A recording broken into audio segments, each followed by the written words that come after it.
이제 영을 위한 하나님의 말씀입니다. 오늘은 마가복음 12장 18절로 25절입니다. 계속해서 마가복음 다뤄나가고 있습니다. 마가복음 12장 18절로 25절입니다. 교독하겠습니다. 제가 18절 그리고 마지막 절은 25절 함께 합독하겠습니다. 먼저 제가 18절 읽겠습니다. 부활이 없다 하는 사두개인들이 예수께 와서 물어 이르되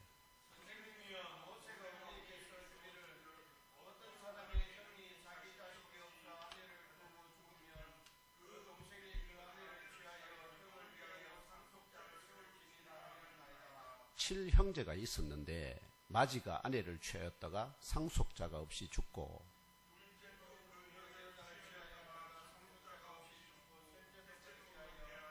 일곱이 다 상속자가 없었고 최후의 여자도 죽었나이다.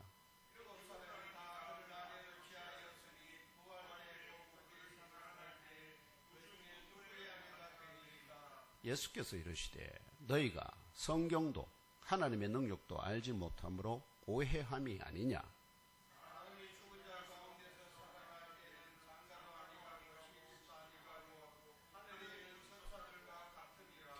죽은 자가 살아난다는 것을 말할진대 너희가 모세의 책 중 가시나무 떨기에 관한 글에 하나님께서 모세에게 이르시되 나는 아브라함의 하나님이요 이삭의 하나님이요 야곱의 하나님이로라 하신 말씀을 읽어보지 못하였느냐. 하나님은 죽은 자의 하나님이 아니요 산 자의 하나님이시니라. 너희가 크게 오해하였도다 하시니라. 아멘. 이 본문을 중심으로 하늘에 있는 천사들과 같으니라는 제목으로 본문의 말씀을 상고하고자 합니다. 제목 함께 읽어볼까요? 시작. 하늘에 있는 천사와 같으니라. 여기 누가 하늘에 있는 천사와 같다고요? 부활할 때, 다시 살아났을 때, 다시 살아나서 부활할 때에는 하늘에 있는 천사와 같아. 요 하늘이 단수가 아닙니다. 복수입니다. 하늘들에 있는 천사들과 같아. 이런 의미입니다. 즉 우리가 뭐와 같은 존재가 된다는 겁니까? 앞으로 하늘들에 있는 천사들과 같은 존재가 된다는 겁니다. 이 말이 얼마나 중요한 말이냐. 정말이지 이 속에 무궁무진한 진리가 들어있다. 오직 누구만이 알 수 있는 하나님만이 알 수 있는 진리들이 이 속에 들었다 하는 것입니다. 오늘 사순절 제4주 주일에 경산 예몸교회에서 올려드리는 신령한 예배에 참석하신 형제자매들과 온 가족 모두 3월 마지막 한 주간도 영육이 더욱 강건하시기를 기원합니다. 범사가 형통하시기를 축원합니다. 마음의 근심이 떠나가고 염려가 없기를 소망합니다. 주 하나님의 명령에 무조건 예스로 응답하시는 아브라함 같은 믿음의 의인들로 세움받으시기를 축복합니다. 사실 오늘 그 장광숙 권사가 예화를 하나 들려줬거든. 저보고 이제 참고하라고 하는 예화인데, 예화의 내용이 뭐냐. 이 총알 택시 운전하는 택시 기사하고 목사님, 저 같은 이제 목사님이 한 사람이 천국 문 입구에 섰습니다. 그러니까 이제 그 안에서 이제 누구 하고 부르면 이제 들어가는 겁니다. 그러니까 목사님은 당연히 자기가 뭐 하나님의 말씀을 늘 상고하고 가르쳤으니까 먼저 부름을 받을 줄 알았는데 이름이 갑자기 총알 택시 기사의 이름이 먼저 불렸습니다. 그래서 이 목사님이 언짢아 지었을 거 아닙니까? 그래서 위에 그거에다가 천사에게 물었다는 거예요.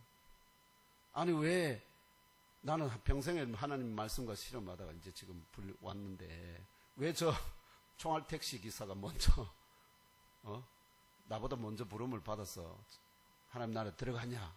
이제 이렇게 질문하니까 천사가 뭐라고 답을 했을까요? 요게 그겁니다. 왜 총알 택시 기사가 목사님보다 먼저 천국에 들어갔을까요? 여러분 무슨 생각이 듭니까? 여기 총알 택시 기사라는데 여기 포인트가 있습니다. 그래서 사연인즉 총알 택시 기사는 자기가 자기 차에 타는 사람은 총알같이 택시를 운전하니까 그 속에 탄 사람이 어떻겠습니까?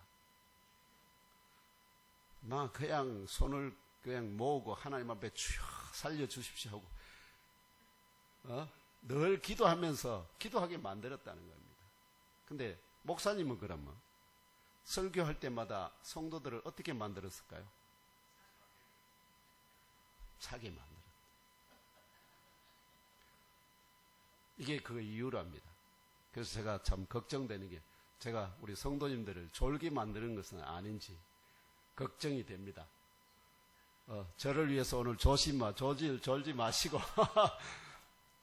길을 딱 여시고 마음을 여시고 들어주시면 좋겠습니다. 나사렛 예수께서는 성육신 후 30년에 시작하신 공성의 3년의 마지막 주간 수요일 이른 아침부터 예루살렘 성 안에 세워진 성전 마당으로 나아갔고요.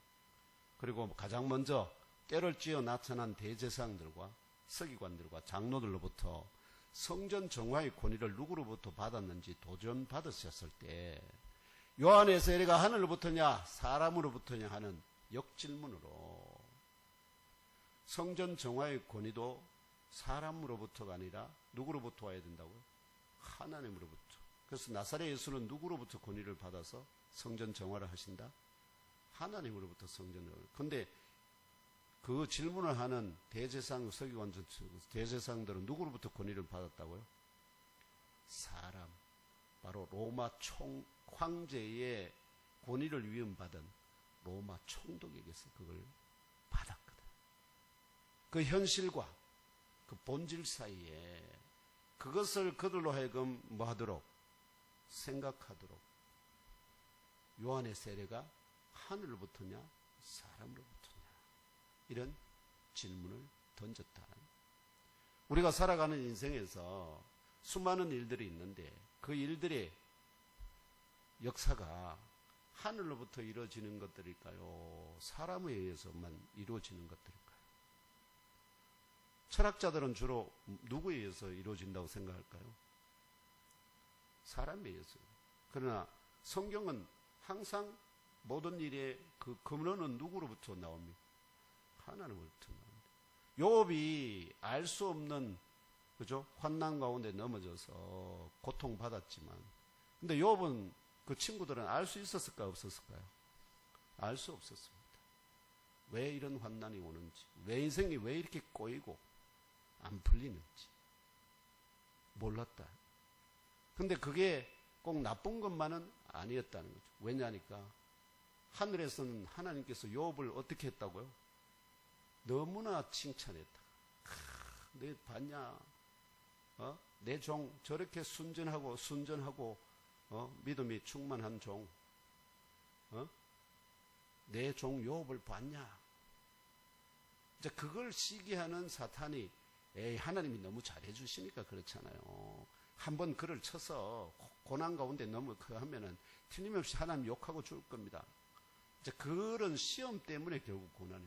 그럼 잘 생각해 보시면 우리 인생에서 여기서 고난 당하고 있는 분들이 있다면 하나님은 어쩌면은 뭐 할까요? 나는 괴롭지만 하나님은 우리를 어떻게 해요? 내 종 봤냐? 내 사랑하는 말하면 전정난 권사 봤냐? 아니면 우리 권영자 성도 니 봤냐? 이렇게 박경식 장로 봤냐? 민주훈 집사 봤냐?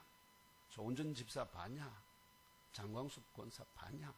이렇게 하나님이 사단에게 칭찬함으로 말미암아 사단이 어떻게 해요? 우리를 하나님 그러면 한번 인생 저거 한번 왜곡되게 시켜고 힘들게 한번 만들어 보세요. 그러면 막 하나님 욕하고 안 죽겠습니까?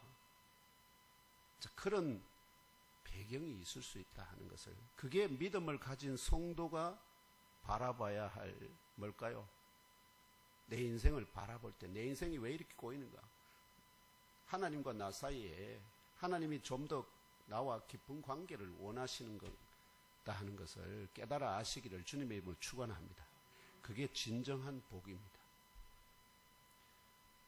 그래서 이 세례 요한의 세례가 하늘로부터냐 사람으로부터 하는 이 역질문은 굉장히 그런 깊은 사람들 그 질문을 받는 사람으로부터 깊은 생각을 하게 만든다 하는 겁니다. 또한 포도원 임대 비유를 통하여서 그들이 악한 농부들 같이 1세기 유대인들을 공의와 정의와 사랑이라는 참 포도를 맺게 하는 것이 아니라 오히려 포악과 통곡의 부르짖음이라는 들포도를 맺도록 방치하는 것뿐만 아니라 임대료를 받으러 온 포도원 주인의 독자를 죽이고 포도원을 자기 것으로 소유하려고 하다가 결국은 완전히 파멸당할 것을 경고하시기도 하셨습니다. 그 다음으로 그들이 바리새인들과 헤롯 땅 가운데 선발된 자들을 나사렛 예수께 파견하여 나사렛 예수를 자신의 말에 걸려 넘어지도록 가이사에게 세금을 바치는 것이 옳으니까 옳지 아니하니까 우리가 바치니까 말리까라는 교묘한 질문으로 시험하였을 때 데나리온 동전에게 새겨진 형상과 글자들이 누구의 것이냐 질문하고 그들이 가이사의 것입니다 대답할 때에 가이사의 것은 가이사에게 하나님의 것은 하나님께 바치라는 진리를 선포하심으로 그 질문을 한 자들은 모든 것이 누구 것인 줄 알았을까요? 하나님 것인 것을 다 알거든. 그러니까 가이사에게 바칠 게 없어요, 사실은. 그럼에도 불구하고 우리는 어디에 살고 있다고요? 하늘에 속한 백성이지만 동시에 이 땅에서 무엇으로? 이 땅에 주권을 세운 자들에게 대해서 하나님이 어떻게 하라고요?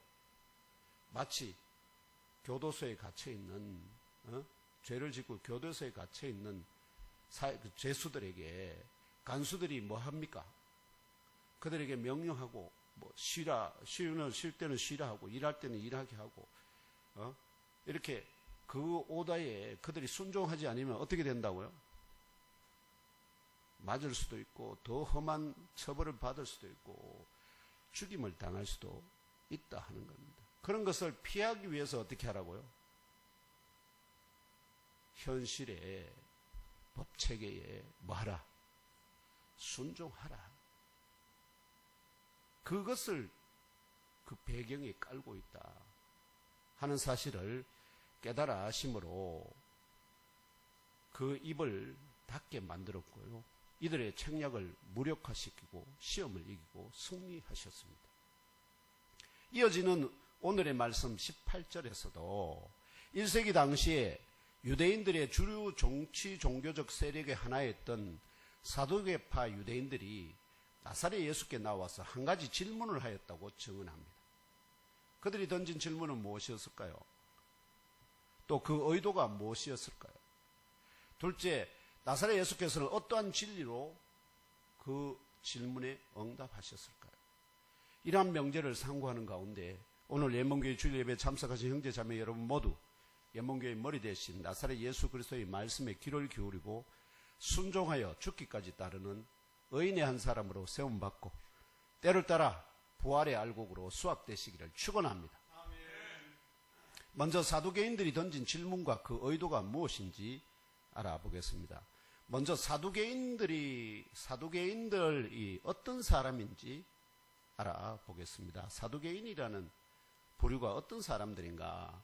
요세푸스의 유대전쟁사 제2권 제8장에 따르면요. 1세기 당시에 바리새파, 사두개파, 에세네파라는 세 개의 종파가 우리 시대의 정치 집단들 같이, 정치 집단들을 우리는 뭐라고 부르죠? 우리 그 민주주의 국가에서는 이건 당이라고 부릅니다. 즉, 민주당, 그 다음에 뭐 조국당, 혁신당, 그 다음에 또 뭐죠? 국민의힘? 이런 정치 집단들 같은 세력들이 주류 세력이 세 개가 있었다. 가장 큰 세력이 뭐냐? 바리새파. 그 다음에 사두개파. 그 다음에 이들과 완전히 구별되는 조금 약간 이 현실을 좀 부정하는 듯한 그런 삶을 추구하는 사람들이 에세네파. 이 세 종파가 있었다고 증언합니다. 첫 번째로 생긴 유대 종파는 율법에 가장 능통하다고, 율법에 아주 능통하다고 인정된 자들이 바리새파였습니다. 그리고 두 번째로 생긴 유대 종파가 바로 사두개파였습니다. 이 사두개파는 다윗의 자손으로 유대 나라의 멸망과 함께 바벨론으로 사로잡혀간 여고냐가 바벨론에서 아들 7을 낳습니다. 아들 7. 근데 그 가운데 첫째가 스알디엘이고요. 이 스알디엘의 아들로 태어난 사람이 바로 누구냐? 후에 유대 총독으로 돌아와서 제2성전을 재건한 수룹바벨. 이 수룹바벨의 고손자, 첫 번째 아들, 그 다음에 손자, 증손자, 고손자, 이렇게 되지 않습니까? 그럼 총, 수룹바벨로부터 4대, 예, 누가 나오냐면 사독이라는 이름의 아들이 나옵니다. 그러니까 대제사장, 아시죠? 아론 가문의 대제사장 중에 유명한 사독이 있어요. 그 사람 아닙니다. 예수님 족보에 나오는 사독이라는 사람이 있습니다. 그 사독을 추종하며 그 가르침을 따르는 고위급 유대인이 그 중심인 종파입니다. 아시겠죠? 상당히 높은 계급의 사람들이 중심이 되어서 이룬 당파가 뭐라고요? 사두개파. 때로는 헤롯 당으로도 이렇게 약간 혼돈되기도 하는데, 약간 헤롯 당하고는 약간 구분이. 헤롯 당은 주로 헤롯의 자손들을 또는 그들과 관계된 자들을 중심으로 하는 것이기 때문에 약간 겹치면서도 약간 차이가 나는 점이 있다, 이렇게 생각하시면 되겠습니다. 이 사독은 그리스도의 족보에 등재되어 있으며 어떤 영웅적인 행동을 한 인물로는 알려져 있지만 구체적으로 어떤 행동을 했는지는 잘 이렇게 증언이 못 찾았습니다. 마태복음 11장 11절에서 16절을 함께 읽어보며 이 사독에 대해서 알아보겠습니다. 시작. 바벨론으로 사로잡혀 갈 때에 요시야는 여고냐와 그의 형제들을 낳으니라. 바벨론으로 사로잡혀 간 후에 여고냐는 스알디엘을 낳고, 스알디엘은 수룹바벨을 낳고, 수룹바벨은 아비훗을 낳고, 아비훗은 엘리야김을 낳고, 엘리야김은 아소르를 낳고, 아소르는 사독을 낳고, 사독은 아킴을 낳고, 아킴은 엘리웃을 낳고, 엘리웃은 엘르아사를 낳고, 엘르아살은 mat단을 낳고, mat단은 야곱을 낳고, 야곱은 마리아의 남편 요셉을 낳았으니 마리아에게서 그리스도라 칭하는 예수가 나시니라. 아멘. 이게 예수님의 족보입니다. 그 족보에 나오는 이 사독이라는 사람, 여기 있죠?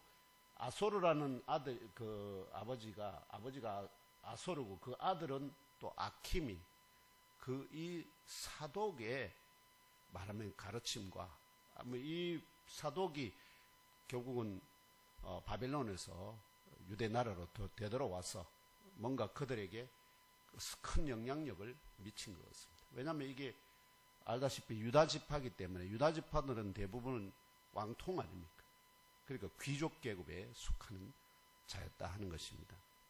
이 요세푸스의 증언에 따르면요, 바리새파는 만사를 뭐에다가 의뢰하냐면, 바리새파는 만사를 운명, 뭔가 어떤 일이 말하면 박경 장로님이 여기 와 있는 것은 이건 운명에 의한 것이다.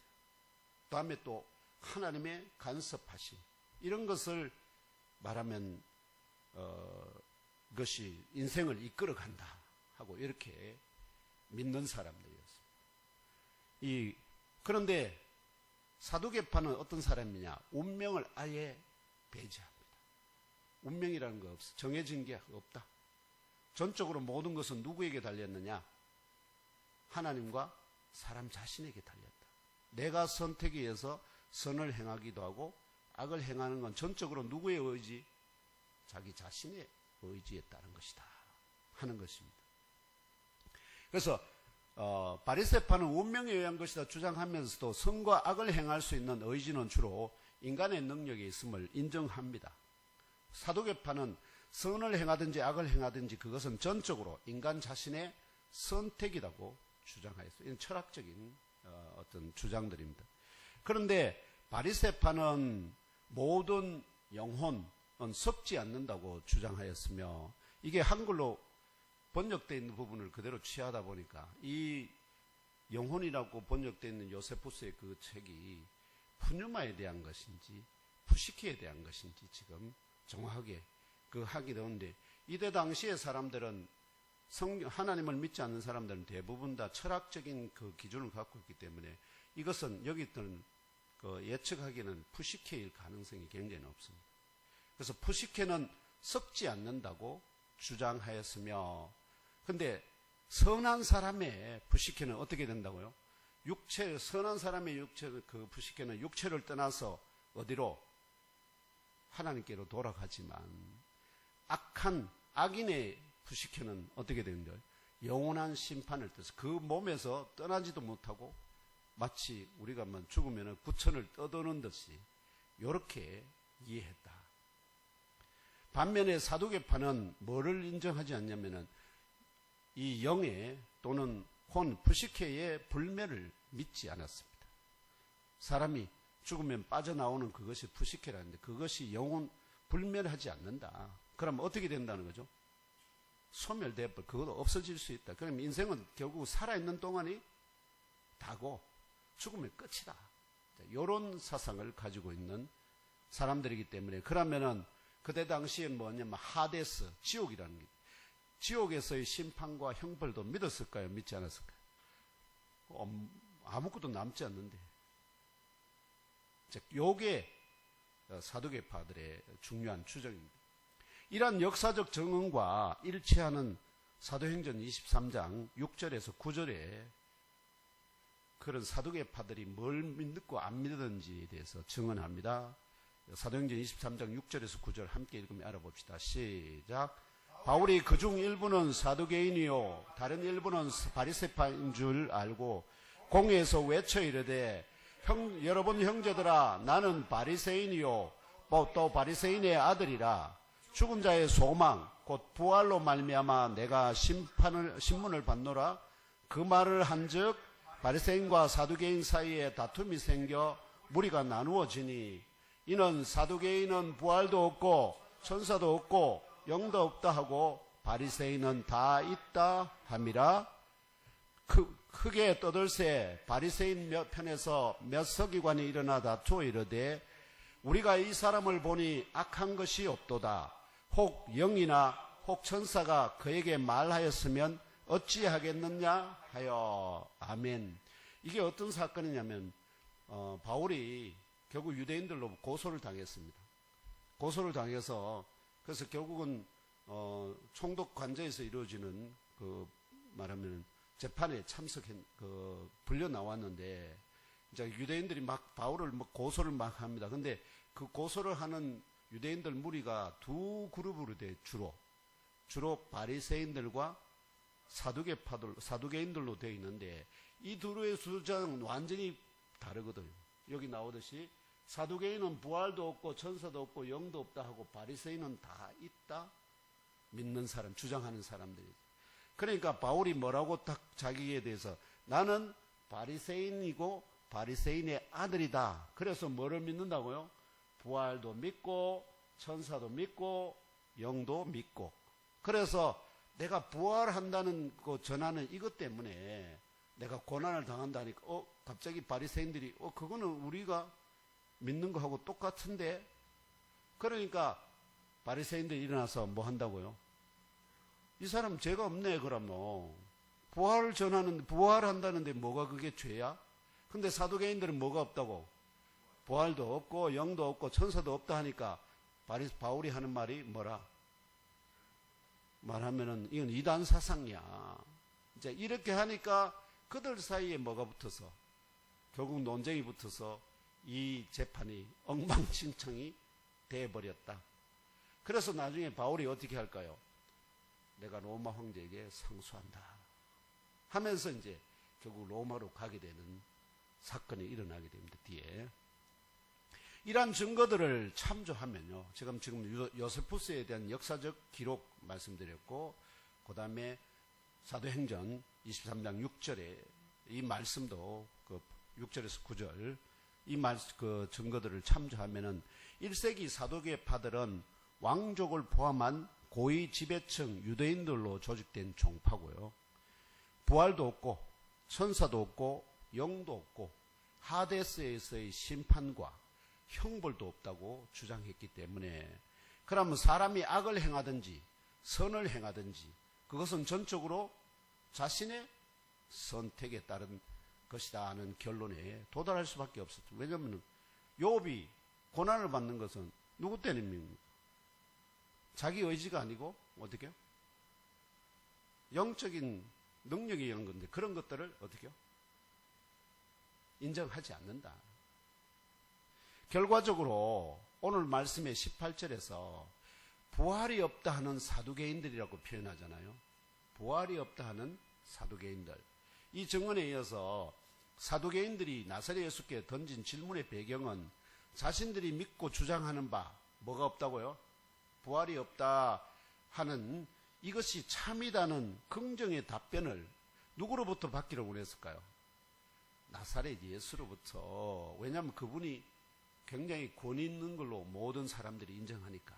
그로부터 부활이 없다 하는 답만 딱 얻으면 모든 사람이 와, 사두개인들이 맞네, 주장이 맞네, 이렇게 자기들의 권위가 올라갈 거니. 그러면은 정치 종교적인 위상이 바리새인들을 넘어서서 자기들이 더 말하면은 일반 백성들의 말하면 더 민심을 더 얻게 될 거니까. 이게 정치 아닙니까? 그래서 그런 사실을 이제 깨달아 하시길 바랍니다. 이제 부활도 없고 천사도 없고 영도 없고 하데스의 심판과 형벌도 없으며 악을 행하든지 선을 행하든지 그것은 전적으로 사람 자신의 선택에 따른 것이라고 믿는 사두개인들이 나사렛 예수로부터 인정받기를 원하여 던진 질문이 어떤 것인지 알아보겠습니다. 사두개인들이 나사렛 예수에 향하여 던졌던 질문이 무엇인지 오늘 말씀에 20절에서 23절에 전해줍니다. 20절에 23절. 부족한 종인 저의 부모님은 아들 셋, 성경 모습 이제 저희 집안은 부모님이 아들 셋, 딸 넷, 도합 7을 낳으셨습니다. 보통 2살 아니면은 3살 간격으로 낳으셨습니다. 그 중에 제가 셋째이자 첫 아들, 장남입니다. 지금도 주 하나님의 은혜로 모두 강건하게 잘 지내고 있고요. 그래서 1년에 날을 정해서 보통 한 2번에서 3번 정도 이렇게 전체 모임을 합니다. 다 참석해서 시간들을 시집을 가고 다 했지만 그래도 예수파 가문이라는 그런 새로운 예수파 가문에는 남자 여자 구별이 없습니다. 나중에 부활하면은 아시죠? 다 어떻게 될까요? 남녀 구별이 없습니다. 시집도 안 가고 뭐도 안 간다고요? 장가도 아니 갑니다. 아무튼 이같이 1세기 유대 나라에서 어느 부모가요 7을 낳으셨는데 7을 낳으셨습니다. 근데 놀랍게도 모두가 다 아들이었습니다. 7 형제 중 마지가 커서 아내를 맞이하여 장가를 드렸습니다. 그런데 어떤 연유였는지 알 수 없지만 결혼 후 수년이 지났는데도 자식을 낳지 못하다가 그만 안타깝게도 불의의 사고로 죽고 말았습니다. 과부로 홀로 남겨진 불쌍한 영수를 어떻게 해야 할까요? 과부로 남겨졌죠. 자식이 없이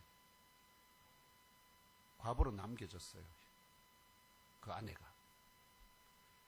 지금 우리 시대에는 과부라도 다른 집안의 남자를 만나서 재혼을 할 수 있지만 이혼하여 헤어진다는 것은 상상조차 하기 어려운 시대였던 과거에는 우리나라에서도 그런 일이 있었죠.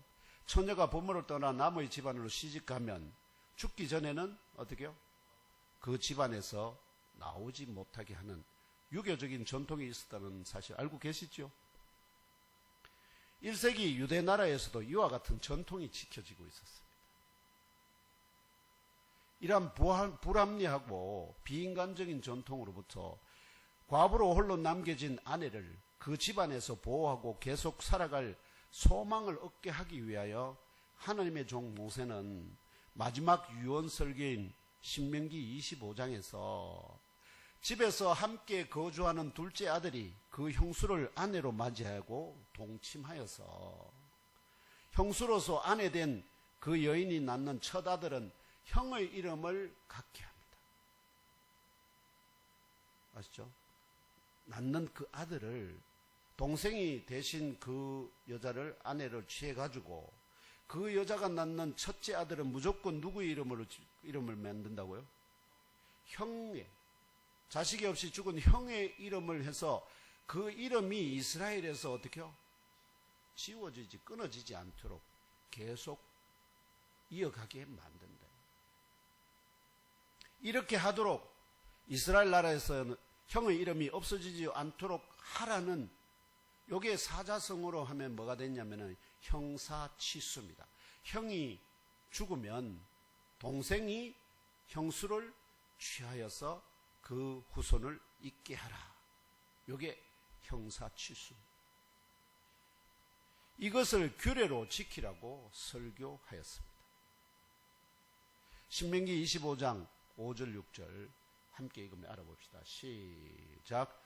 형제들이 함께 사는데 그중 하나가 죽고 아들이 없거든 그 죽은 자의 아내는 나가서 타인에게 시집가지 말 것이요 그의 남편의 형제가 그에게로 들어가서 그를 맞이하여 아내로 삼아 그의 남편의 형제된 의무를 그에게 다 행할 것이요 그 여인이 낳은 첫 아들이 그 죽은 형제의 이름을 잇게 하여 그 이름이 이스라엘 중에서 끊어지게 하지 않게 할 것이니라. 아멘. 여러분 설교 들으면서 형사치수라는 말을 많이 들어보셨죠, 장로님? 여러분 다른 분들은 뭐 조은진 집사님 처음 듣는 소리입니다.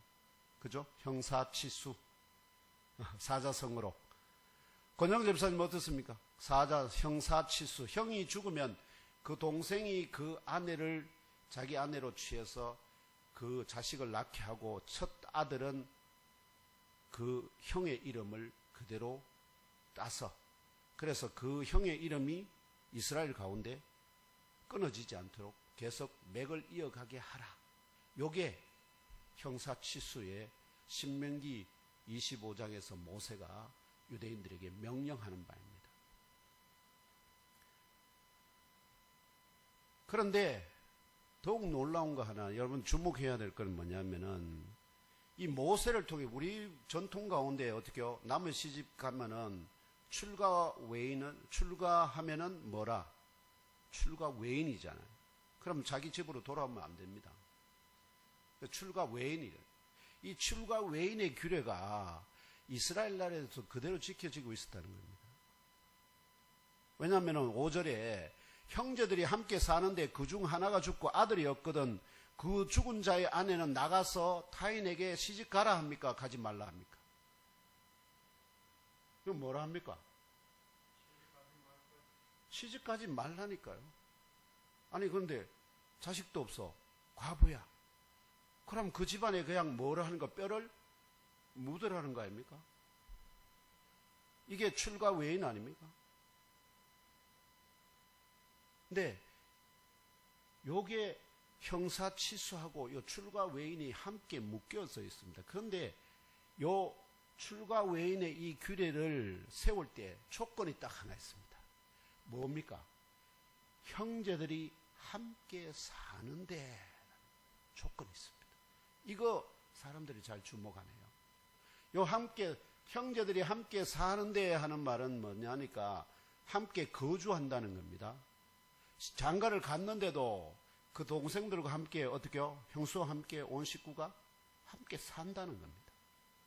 그럴 때 뭐 하라는 거죠? 그중 하나가 죽고 아들이 없거든 그 죽은 자의 아내는 나가서 타인에게 시집가지 말라는 겁니다. 대신에 어떻게 하라? 그 함께 사는 형제 중에 하나가 제일 둘째가 됩니다. 마지가 그랬으면 둘째가 됩니다. 둘째가 그 남편의 형제가 그녀에게로 들어가서 그녀를 맞이하여 아내로 삼아 그의 남편의 형제된 의무, 그에게 뭘 하는 거죠? 자녀를 갖게 만들라 하는 겁니다. 갖게 만들라. 그리고 그 여인이 낳은 첫 아들이 그 죽은 형제의 이름을 잊게 하여 그 이름이 이스라엘 중에서 끊어지지 않게 할 것이니라. 잘 생각해 보세요. 왜냐니까 그러면 형제들이 함께 사는 게 없으면 어떻게 해도 된다는 뜻입니까? 형제들이 함께 사는 자가 없이 독자면 이 여인에게 무슨 기회가 있죠? 자녀를 낳을 기회가 있습니까? 없습니까? 없습니다. 그럴 때는 어떻게 하라? 이 여자의 선택에 달렸습니다. 자기가 그 집에 뼈를 묻고 싶으면 묻고, 그렇지 않으면 어떻게 하라고요? 다른 남자 만나서 재혼해라. 오직 전적으로 누구의 선택에 달렸다? 이 과부의 선택에 달렸다. 요걸 놓쳐버리면 안 됩니다. 무조건 형사치수 아닙니다. 알겠죠? 형제들이 함께 사는데, 함께 거주할 때, 아시겠죠? 출가 외인의 규례가 적용이 되고요. 그 출가 외인의 규례가 적용되면, 누가? 그 형제들이 반드시 그녀에게 뭘 갖게 하라? 자녀를 갖게 해라. 그녀를 취해서, 아내를 취해서. 이게 얼마나 합리적입니까? 우리나라는 어떻게 했죠? 그녀 여자의 선택에 맡기는 게 아니고 무조건 어떻게 해요? 그 집안에, 자기 집안의 어른들이 넌 무조건 우리 집안이야. 너는 그래서 평생 뭐 해라. 수절 과부로 살라고 해놓고는 그렇게 살면 또 뭐 했다고? 잘했다고 또 수절 과부 무슨 위패 같은 걸 만들어. 그렇지만 그 여인의 인생은 완전히 절망 아니겠습니까? 그런데 성경은 그렇게, 하나님은 그렇게 무식하게 하지 않는다. 어떻게 하라고요? 그녀에게 형제가 있으면 뭐 하라고요? 출가 외인의 규례를 적용하고 그 형제들 중에서 이 여인으로 하여금 아내를 삼아서, 다른 형제가 삼아서 그 형의 이름을 이을 유산자, 상속자를 낳게 만들라 하는 거죠.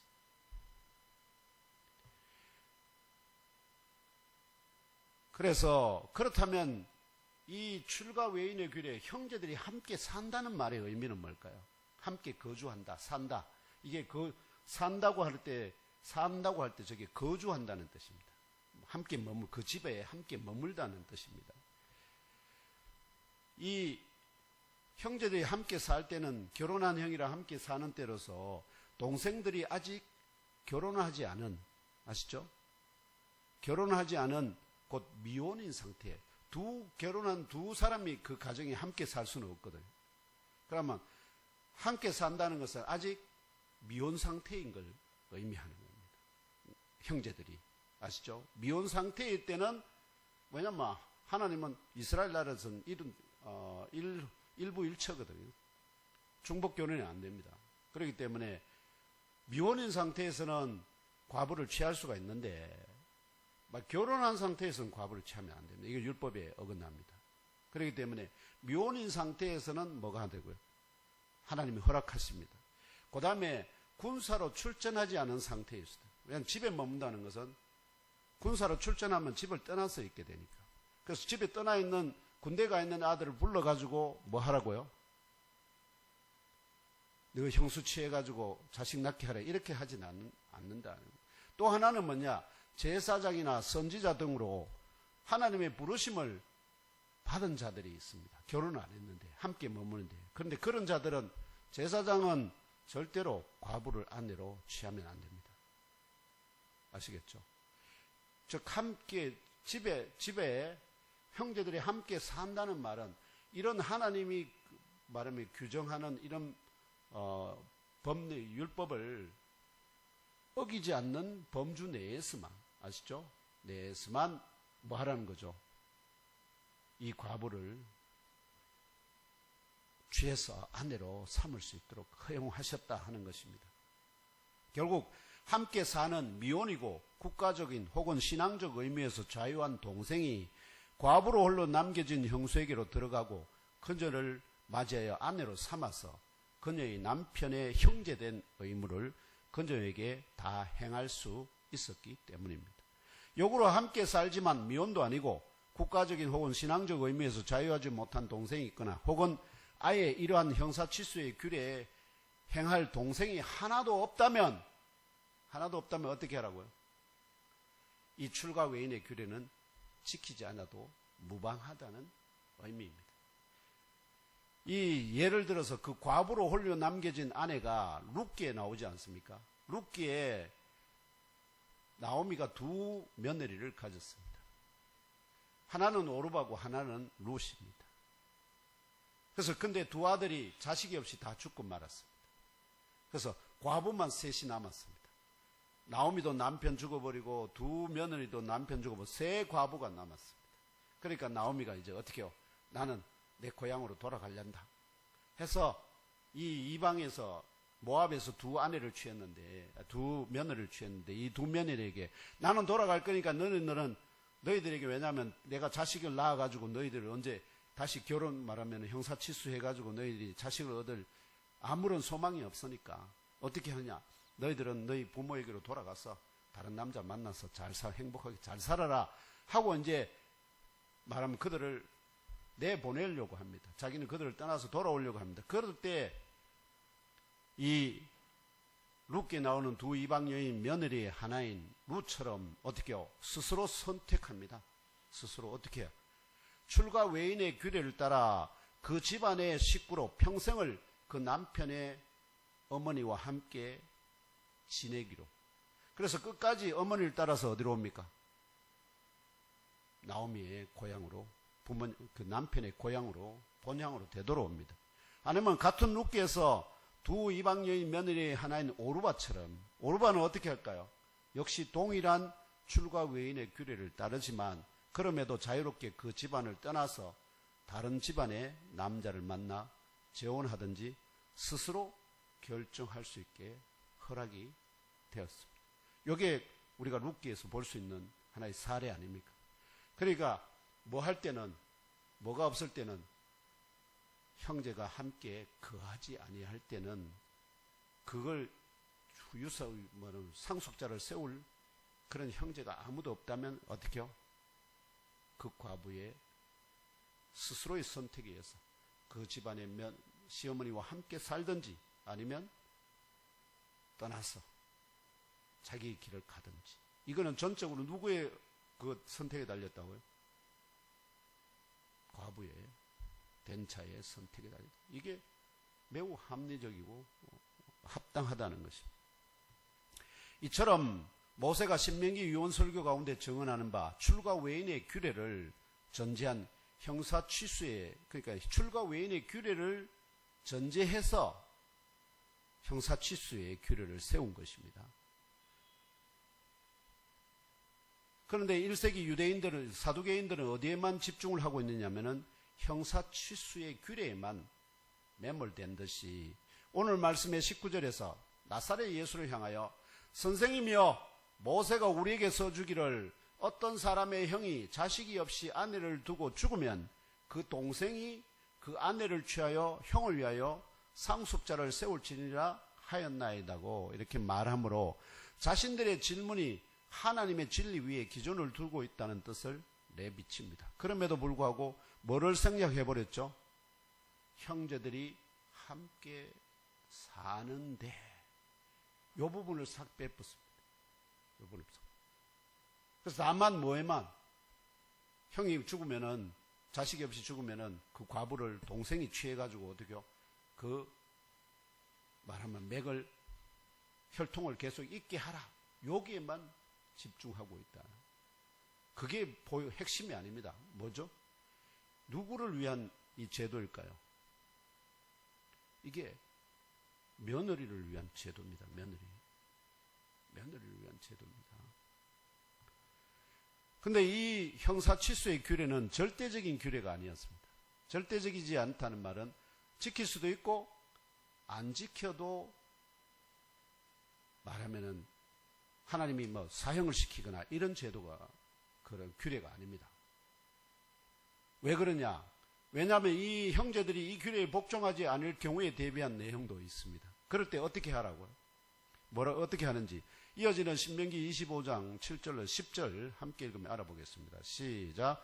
그러나 그 사람이 만일 그 형제의 아내 맞이하기를 절개하지 아니하면 그 형제의 아내는 그 성문으로 장로들에게 나아가서 말하기를 내 남편의 형제가 그의 형제의 이름을 이스라엘 중에 읽기를 싫어하여 남편의 형제된 의무를 내게 행하지 아니하나이다 할 것이요. 그 성읍 장로들은 그를 불러다가 말할 것이며 그가 이미 정한 뜻대로 말하기를 내가 그 여자를 맞이하기를 절개하지 아니하노라 하면 그의 형제의 아내가 장로들 앞에서 그에게 나아가서 그의 발에서 신을 벗기고 그의 얼굴에 침을 뱉으며 이러기를 그의 형제의 집을 세우기를 절개하는 아니하는 자에게는 이같이 할 것이니라 하고 이스라엘 중에서 그의 이름을 신 벗김 받은 자의 집이라 부를 것이니라. 아멘. 여기 참 재밌는 그죠? 왜냐하면 그렇게 내가 어떤 여자를 마음에 두고 있는데 동생이 갑자기 형이 죽었어요.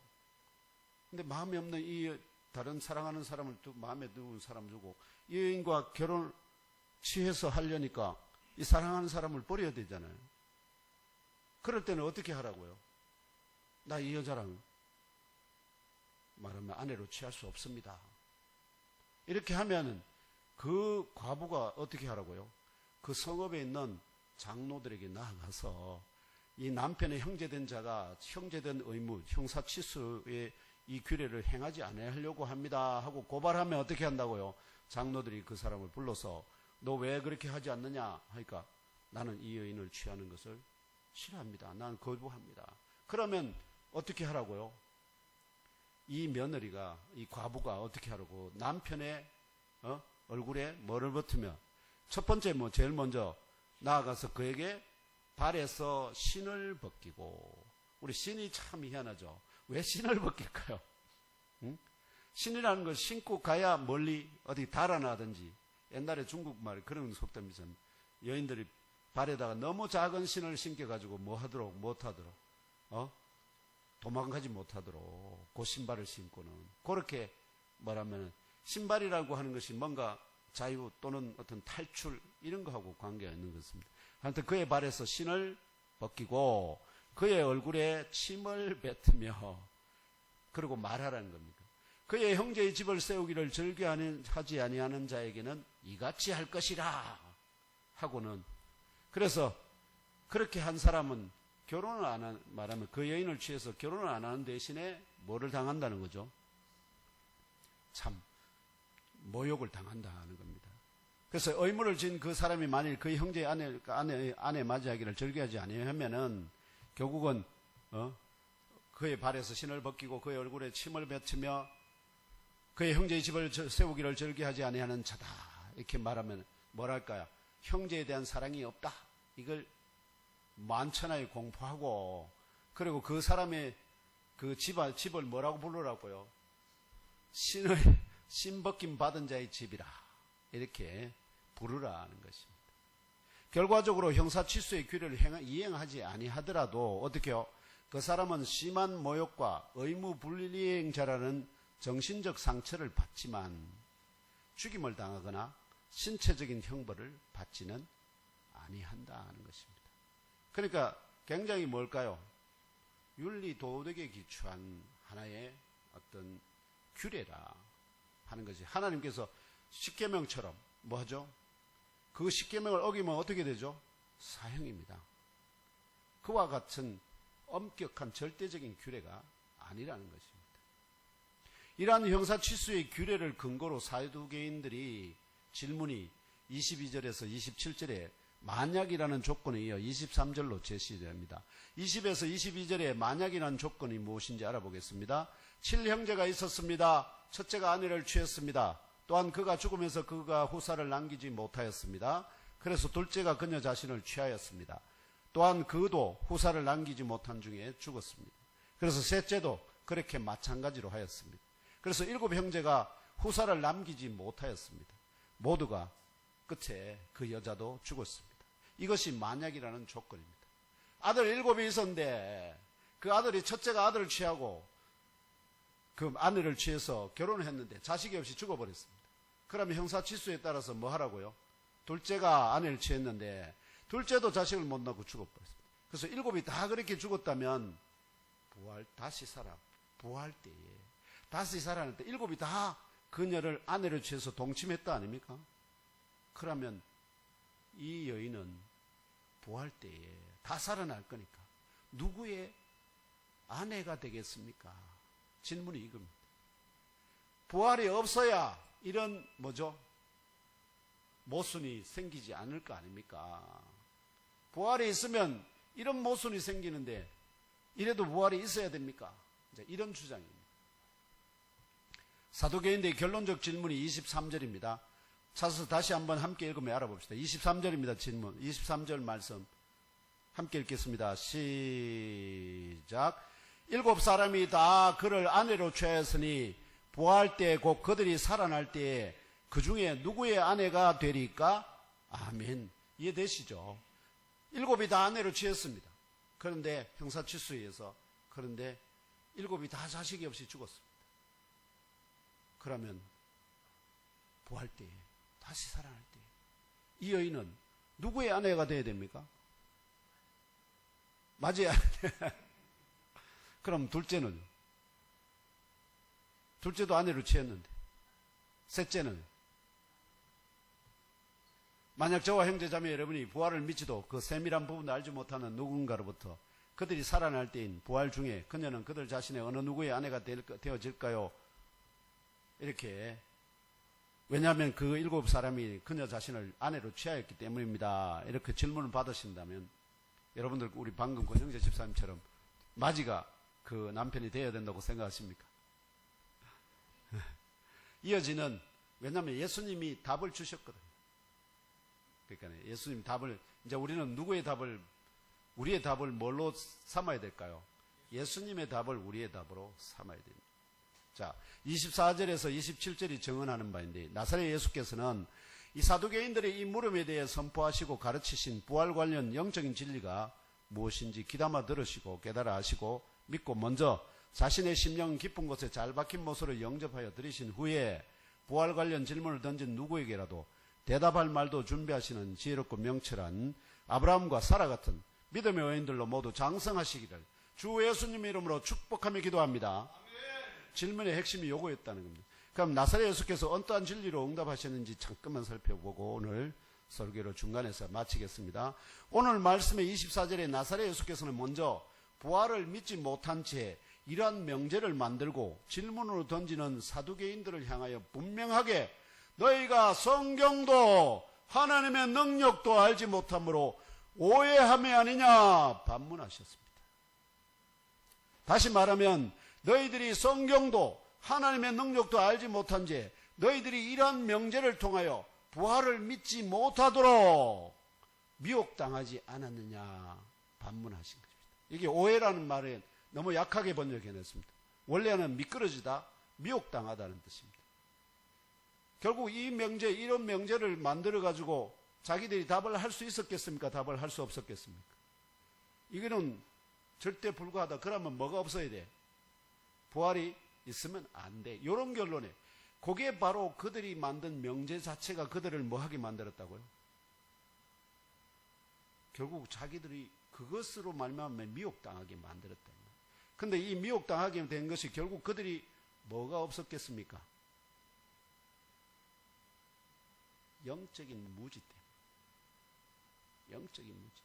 예수님은 그래서 뭘 말하고 있냐? 너희가 성경도 하나님의 능력도 알지 못한 채 이게 뭡니까? 영적인 무지. 이 때문에 이런 교묘한 명제를 만들어서 그래서 너희들 스스로 만들고 스스로 답도 못하면서 그러면 뭐가 없어야 돼? 하나님의 핵심적인 중요한 진리인 부활이 없어야만 이런 질문이 안 생기지? 이런 논리로 지금 그래서 결국은 오해를 넘어서 미혹당했다는 겁니다. 지금 그들이 사두개인들이 성경도 하나님의 능력도 깨달아 알지도 믿지도 못하였기 때문에 부활을 믿지도 천사의 존재나 영의 존재도 믿지 못하고 있다는 지적입니다. 왜냐하면 구약 성경은 이스라엘의 하나님 창조주 여호와께서 첫사람 아담을 땅의 흙으로 그 몸을 조성하시고 생명의 호흡을 그 코에를 통하여 불어넣으심으로 삶과 숨쉬며 움직이는 존재로 만드셨을 뿐만 아니라 사람을 창조하셨죠. 만드셨을 뿐만 아니라 에녹과 선지자 엘리야를 죽음을 맛보지 아니한 채 산채로 하늘로 데려가셨다고 분명하게 정언하고 있기 때문입니다. 이러한 성경의 정언을 진리로 깨달아 알고 믿는다면 사람을 직접 창조하셨을 뿐만 아니라 에녹과 엘리야라는 두 사람을 산채로 하늘로 데려가신 여호와 하나님께 죽은 자를 다시 살려내는 것이 더 어려운 일일까요? 없는 것을 만들었는데, 생명의 호흡을 불어넣어서 만들었는데 그 생명의 호흡이 떠났다고 그를 다시 살리지 못할까요? 결국 뭘 안 믿는다는 거죠.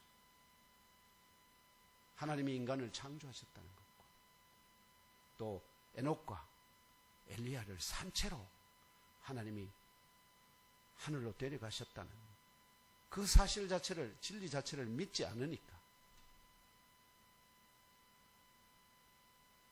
죽은 자를 다시 살아나는 것, 살려내는 것, 이것이 더 어렵다고 그들은 주장하고 있는 것입니다. 그래서 아브라함과 사라 같은 의인의 하나가 되기를 소망하시는 연몸교회 형제자매 여러분의 생각에는 주 하나님께 저와 형제자매 여러분을 지금은 뭐 산채로 하늘을 데려가시는 것과 죽은 우리를 다시 살려내는 것 가운데 어느 것이 더 어려운 일로 판단되시나요? 우리를 지금 산채로 하늘로 데려가신 수 있다면 우리가 죽었을 때 우리를 다시 살려내는 것이 어려울까요? 만드시기도 하셨는데 그건 너무나 쉬운 일에 속한다. 예수님의 주장이 너무나 쉬운 일이에요. 그 하나님의 능력을 알지 못하기 때문에, 즉 영적인 무지가 어떻게요? 그들을 교만하게 만들었고 그 교만한 것이 지금 그들을 뭘로 이끌어가고 있습니까? 결국 패망으로 이끌어가고 있다. 하나님께서 사람이든 짐승이든 귀는 2개를 주시고 입은 하나를 주셨다. 그렇죠? 입 2개 가진 분 아무도 없죠. 왜 그렇게 하셨을까요? 왜? 듣기는 2배로 하고 말은 어떻게 해요? 조금만 해라. 요걸 이렇게 해석한 사람이 누굴까요? 스토아 학파 철학자들이, 그 중에 제논이라는 사람이 제일 먼저 했는 말로 이렇게 알려져 있습니다. 우리도 이 예수님의 말씀, 하나님의 말씀을 듣기는 2배로 많이 듣고 또 내 말을 할 때는 조심해서 조금만 절제하면서 하나님 앞에 영광이 되는 그런 아브라함과 또 사라 같은 믿음의 의인들의 입들이, 또 그 심령들이 또 그런 아름다운 믿음의 의인들로 다 세워지시기를 예수님 예수 그리스도의 이름으로 축복하며 간절히 기도합니다. 거룩하신 주